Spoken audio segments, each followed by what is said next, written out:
Notre Dame fans, welcome to a special edition of the Irish Breakdown podcast. My name is Bryan Driskell. I'm the publisher at irishbreakdown.com, joined today by our football analyst, Vince DeDario, and we're talking about the college football playoff rankings. Vince, that was tonight. Notre Dame came out as number 2 in the college football playoff ranking. Couple points about that. Number one is this is the highest Notre Dame has ever been ranked. Notre Dame climbed as high as number 3 in both 2017 and 2018. What was interesting about 2017 is they actually were number 3 with a loss. Remember, they had lost to Georgia earlier in that year. But they were pounding people when that first ranking came out. And then they got as high as number 3, obviously, at the end of the 2018 season as well. Right. In 2015, Notre Dame got as high as 4th, but that was the highest that they got. Before they lost down the stretch and really fell out because they weren't playing well before they lost the game to Stanford. So the other interesting note, Vince, is the last 4 years, so 2016, 17, 18, 19, Okay. the team that ranked second in the first college football playoff ranking went on to win the national championship.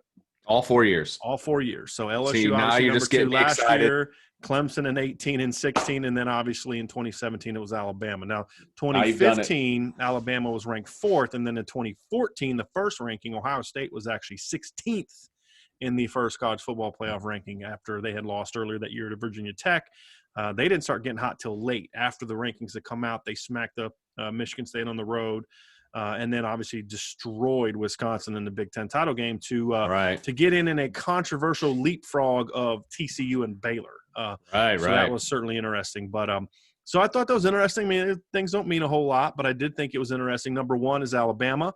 And then we'll get into the rest of the rankings, Vince. But just kind of first of all, your overall thoughts on, is this where you think Notre Dame should have been ranked? I mean, I think we're on the same page there.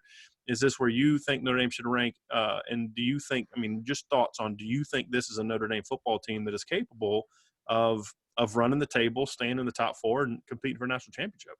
Well, when it comes to Notre Dame, I think they're absolutely where they're supposed to be right now because, they're undefeated. They beat Clemson. Say what you want about that, but they beat Clemson. So they belong where they're at. I do think that. And I think that Alabama belongs above Notre Dame at the moment. I think they're playing better. I do. Yeah. So I'm fine 1-2. I have no problem with that. I think as far as the path for Notre Dame, obviously everything is in front of them and they control their own destiny. So I still believe even if they get ACC championship, if they take care of their business the rest of the regular season, if that game is even close, if that game is close and Notre Dame loses, I still think they're in the top 4. I do. Because clearly the committee likes Clemson based on where they put them. They put them right behind Notre Dame and over an Ohio State team that's undefeated. So if they have that much respect for Clemson, if Notre Dame can keep it close or win, obviously, but if they keep it close, I think they're still in the top 4. So I think their destiny's in front of them. I think that they absolutely have the ability to be in the top 4 when this is all said and done, when they do the rankings after December 19th. So this is where they should be, and they'll have nobody to blame but themselves if they're not in the Final 4 when the final rankings come out. Right, because to your point, I think them not being in the Final 4 for me, I think again we'll get into some other things here quickly, but I do think because of, like you said, how they have Clemson, there's 2 things that Notre Dame needs to do to stay in the playoff. Number 1 is don't get upset in the regular season. Handle your business against North Carolina, who the committee ranked 19th, so that helps Notre Dame's in just enhancing that number 2 ranking with a win over North Carolina on the road this weekend, and then obviously you have Syracuse and Wake Forest, 2 teams you definitely should beat. I think barring Notre Dame just utterly collapsing, this is the game. You win this game, then you go into the ACC title game undefeated. Agreed. And then the second one is, again, losing a competitive game. And I don't mean a game where Clemson controls it and you score a couple touchdowns late to make it a 7-point game. I mean, this has to be just like the first game, a back-and-forth game where it's kind of like whoever has this thing last is going to have a chance to win this game. I think that's needed for Notre Dame to stay in. So there were some interesting rankings, I thought, Vince, and you and I chatted about this beforehand. Clemson over Ohio State, Clemson number 3, Ohio State number 4.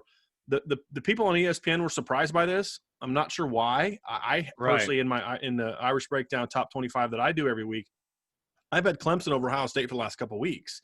Sure. Just because, again, Ohio State still hasn't played a lot of games. We don't know really a lot about Ohio State just yet. Yep. And then the other thing is Ohio State's got more flaws right now than Clemson does. And everybody says, well, Ohio State's undefeated. Well, Ohio State hadn't played at the number 2 team in the country.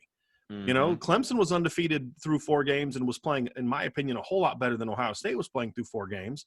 Ohio State, to me, is a dominant offense that has big-time holes on defense, whereas Clemson doesn't really have those issues. I mean, the only team that's really taking it to the Clemson defense is Notre Dame, who, again, is the number 2 team in the country. So I wasn't surprised by Clemson. I think sometimes the people on ESPN get too obsessed with undefeated, which is what you saw when Kirk Herbstreit was losing his mind that BYU wasn't ranked higher, when, again, you're talking about a team that's beaten Boise State, North Alabama. You know, they haven't played anybody.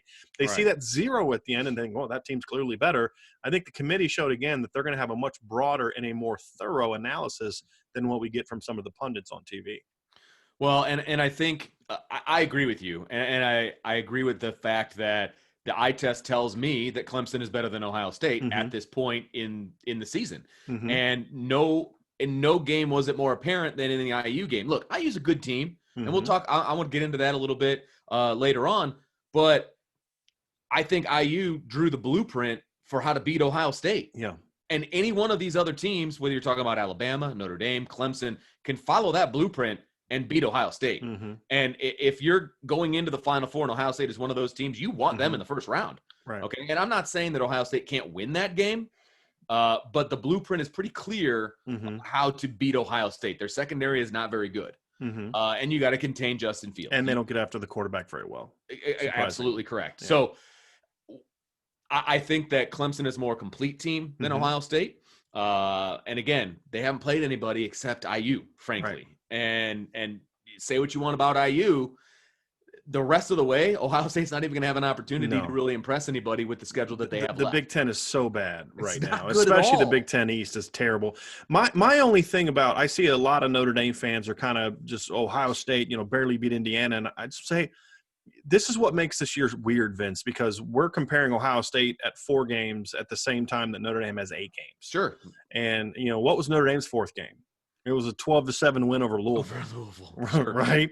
So, Ohio State's going to get better. Now, I don't think the blueprint necessarily changes because the blueprint to beat Notre Dame is the same too. Slow down the run game and don't let Ian Book get hot. Sure. But now carrying that blueprint out is a different deal than knowing what to do. And so I think Ohio State's going to get better. I think that's the thing too. But this is not the same Ohio State team that we've seen in past years where you're like, wow, this is a really dominant team, because they're just not as good on defense, in my opinion, as they've been. And this is 2 out of 3 years now that they haven't been great on defense. And again, let's not forget too, they're on their 3rd defensive coordinator in 3 years. So this is why I still say they're going to get better. Let's see how they are in a few weeks. But again, how much better they're going to really get, we don't know, because they play such – I mean, it's not their fault, but the schedule they have is just bad. They're not going to be challenged. And then what's their big one going to be? Northwestern? Right. It's going to be their big win. And that's the thing. They're not going to be challenged until they get to one of those semifinal games. That's going to be their first big challenge of the entire season. And we've seen that's hurt teams in the past. Right. That hurt Florida State back in 2014, where the only game they were really challenged in 2014 was Notre Dame, which was a month and a half, 2 months before the playoff game. And they just kind of steamrolled everybody. I think it hurt Clemson last year. I think that's why Clemson fell behind 16-0 to Ohio State last year. Yeah. People forget that. If Ohio State doesn't make some mistakes and struggle in the red zone, they're playing for the national championship against LSU, Oklahoma, not Clemson. Every year. Right. So that's another good point. Yeah. So that'll be interesting, but I'm curious to see how Ohio State does. The other one that I think does impact Notre Dame a little bit is I was a little surprised that the committee had, I guess I shouldn't be when we look at how they view the SEC year after year, Texas A&M 5 and then Florida 6. I wasn't necessarily surprised with Florida being 6. I would have had them 6, but I wouldn't have had Texas A&M number 5. And I think that Texas A&M is getting a lot of love for beating Florida, which is a great win. But the rest of their wins aren't all that impressive to me. When they played Alabama, they got dominated. So, and then of course they've had some COVID issues. So I'm curious to see how many games they play. But that right there makes this really interesting, and not so much Florida, because Florida's got to play Bama, and Florida can score with anybody. The problem is I feel like me, you, and like 9 of our buddies could go hang 24 on Florida's defense. Like, it's just a really bad defense. At least I'm being a bit hyperbolic. But as long as you need a blocking wide receiver, I got you. Right. I got you. You know, it's just so I don't see Florida beating Bama. I don't think they have any chance of beating or outscoring Alabama. Right. Because Alabama's defense is good enough to come away with stops, and Florida's, to me, has not proven to be so. So, barring Alabama just beating themselves, I don't see Florida winning. The concern I have, however, is what happens if A&M wins out, and then A&M and Notre Dame loses to Clemson. Now, if Notre Dame gets blown out by Clemson, they don't deserve to be in the playoff anyway. Agreed. I've always said that. If you get destroyed late in the year, you don't deserve to be in the playoff. And I felt that going back to the BCS when you'd see Oklahoma or Nebraska get smoked in the Big 12 title game but still be in the top 2 in the BCS. I've never liked that, and it's true of Notre Dame. But I think that is an interesting one where how do they view, because, again, we see 5 and we think, oh, geez, they're really close there. But to the committee's eyes, what we don't know is how big of a gap is there between 4 and 5. And to me, and I want to ask your opinion, Vince, when I see the top 4 teams, I see a big gap between them and everybody else. I agree. My number 5 would be Cincinnati, because I think Cincinnati, 2 things about them. Number 1 is I have a lot more respect for the American Athletic Conference than other people do. I think they beat Central Florida on the road. They spanked Memphis. They spanked SMU. They're dominating teams. I mean, the only game that's been close was a road win over UCF. That's a good win. They're dominating teams. But, that's a team that concerns me a little bit. But then you see the committee had them all the way down to 7. Clearly, they don't respect Cincinnati the way I do. So I'm just curious, Vince, what the gap would be between 4 and 5, because that's going to tell you what the margin for error is should Notre Dame lose to Clemson in the ACC title game. Well, my opinion on that is that the gap is huge. Mm-hmm. I really do feel like it's the top 4 and then everybody else. And whoever's ranked 5 and beyond, it doesn't even really matter. Mm-hmm. I feel like the top 4 teams are really going to have to stub their toe in order to fall out of that top 4. So, for example, Notre Dame's going to have to lose in the regular season, and they're going to have to lose to Clemson in the ACC championship to fall out. Right. I feel like and we now have on the screen, you see the top 25. If you're watching the video, you can see the top 25. So you're saying is right here, Vince, is barring just somebody, just a collapse, a super upset. So Notre Dame losing to North Carolina and Wake Forest, or Ohio State dropping a game to some team that's just, not Michigan, let's say some crazy thing like that, or Notre Dame beating Clemson again. That's the interesting thing for me, Vince, is let me ask you this. What happens if Notre Dame beat Clemson again in a tight game? Because I would still argue that even with 2 losses, Clemson's lost twice to the number 2 team in the country, neither of those games on their field. Right. How does the committee view that? So you see Clemson right there at number 3. What are your thoughts on that one? Because I agree with you. The top 4 teams are by far the 4 best teams in the country for me right now. If we're ranking teams just based on how good they are, and Clemson lost a close game to Notre Dame, and so now Clemson has 2 losses, that's a really good question, because I still think that they're one of the top 4 teams in the country, but I think they would have a very hard time defending that. You know what I mean? With all the analytics and all the other nonsense, I think that they're on the outside looking in. I still think that they would be one of the top 4 teams in the country, and I think that they would belong in the college football playoff, but I don't think that they would be. I think that they'd be on the outside looking in when it was all said and done. I think what would make it interesting would be this scenario. And that is Texas A&M. One of 2 things happens to Texas A&M. Number 1 is they keep not playing games. Texas A&M has already had a couple games postponed. They're supposed to play LSU this weekend. They still have Auburn and Tennessee on the schedule. Now, LSU at Auburn at Tennessee. Tennessee isn't going to beat them right now the way Tennessee's playing. However, Tennessee is a team that if they can get their heads on straight and finish the way they did this year, the way they did last year, maybe they could pull up an upset. But LSU and Auburn are both winnable games for those teams over Texas A&M.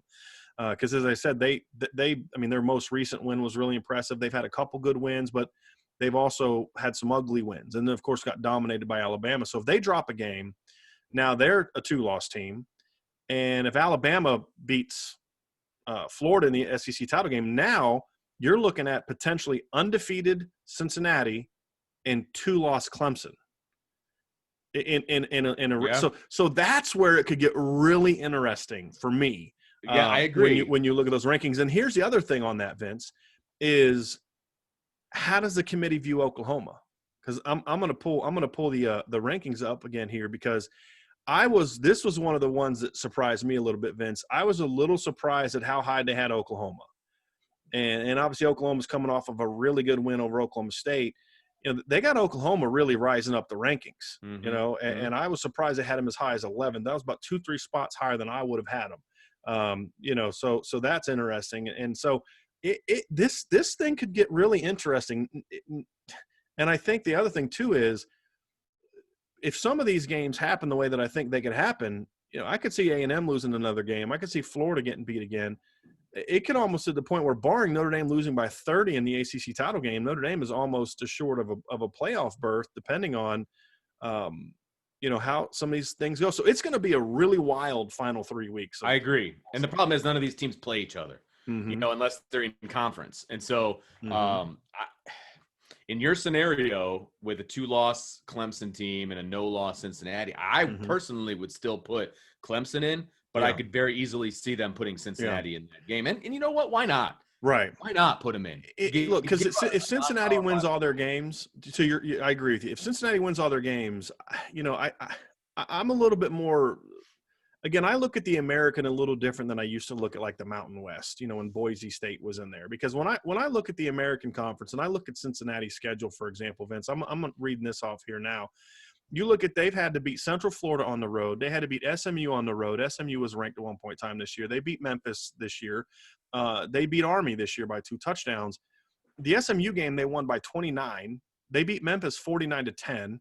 They beat Houston 38-10, and then they went on the road and beat UCF 36-33 in a game that they led 36 to.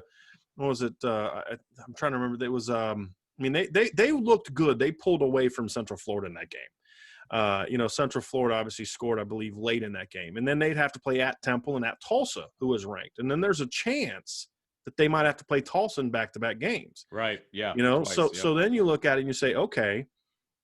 This is where things start to get interesting. Then you look at Tulsa and you say, okay, well, Tulsa's a good football team. They barely lost to Oklahoma State and that kind of thing. But that's where it's going to get really interesting, because I could see Cincinnati, if Clemson has 2 losses, because here's the thing that's going to hurt Clemson a little bit is the only team that they're going to have beaten that's worth anything is Miami. Correct. They don't play North Carolina. Unless BC gets hot and wins out, because I could see a 7-4 BC team cracking the top 25 at the end of the year with some teams they play. So, sure. Moral of the story, Vince, it's going to get really, really interesting down the stretch. It is, and when you look at Northwestern being number 8, I don't know how they're number 8. And I think part of that's because the overhype that they have with Wisconsin. I think Northwestern's very average. I think Wisconsin was overrated. I thought Texas was too high. And the one thing I did like, Vince, they gave zero respect to the Pac-12. Zero. And they shouldn't. They should. You're 100% right.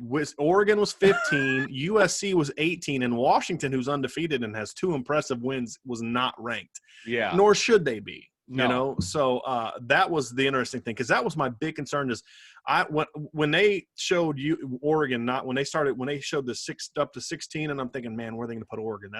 And then when I saw Oregon at 15 and after USC being 18. Nope, because even if they beat USC in the Pac-12 title game, that's one top 15 win, right? Exactly. So I thought that was like, okay, we don't have to worry about the Pac-12. And appropriate, because they're not exactly. That they're going to play 7 games. That's right. it.